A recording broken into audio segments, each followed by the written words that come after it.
ఈ ఏడాదిలో కోటి సోమవారం ఎప్పుడు వచ్చింది? దాని విశిష్టత ఏమిటి? ఏ విధంగా చేయాలి? ఏమి చెయ్యాలి? ఈ ఏడాది 2025 అక్టోబర్ 30వ తేదీన కోటి సోమవారం వచ్చింది.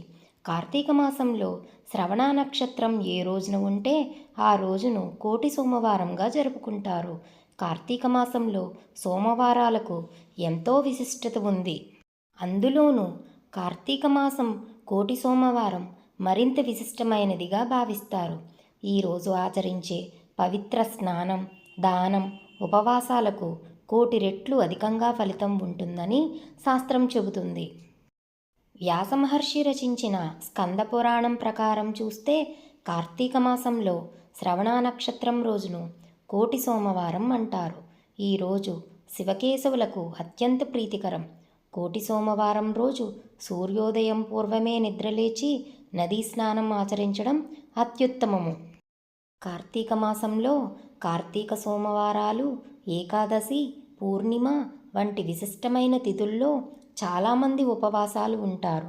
అయితే కోటి సోమవారం రోజున ఆచరించే ఉపవాసం కోటి కార్తీక సోమవారాలు పాటించిన ఉపవాసాలతో సమానమని పురాణాలు చెబుతున్నాయి.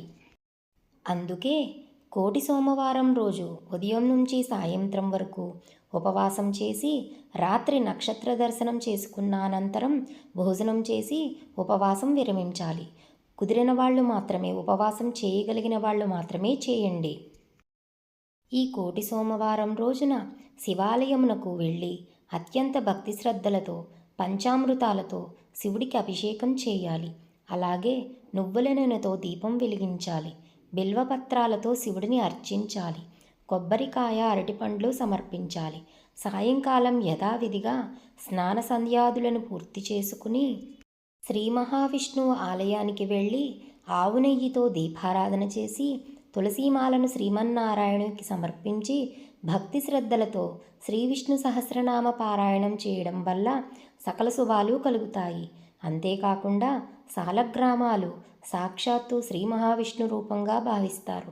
కాబట్టి ఈ కోటి సోమవారం రోజున సాలగ్రామాలను గంధ పుష్పాక్షతలతో పూజించి బ్రాహ్మణులకు దానం ఇవ్వడం ద్వారా మోక్షం కలుగుతుందని, వైకుంఠాన్ని పొందవచ్చని శాస్త్రం చెబుతుంది. కార్తీక మాసంలో మామూలు రోజులలో చేసే వనభోజనాల కన్నా కోటి సోమవారం రోజు చేసే వనభోజనానికి కోటి రెట్లు అధిక ఫలితం ఉంటుందని పండితులు చెబుతున్నారు.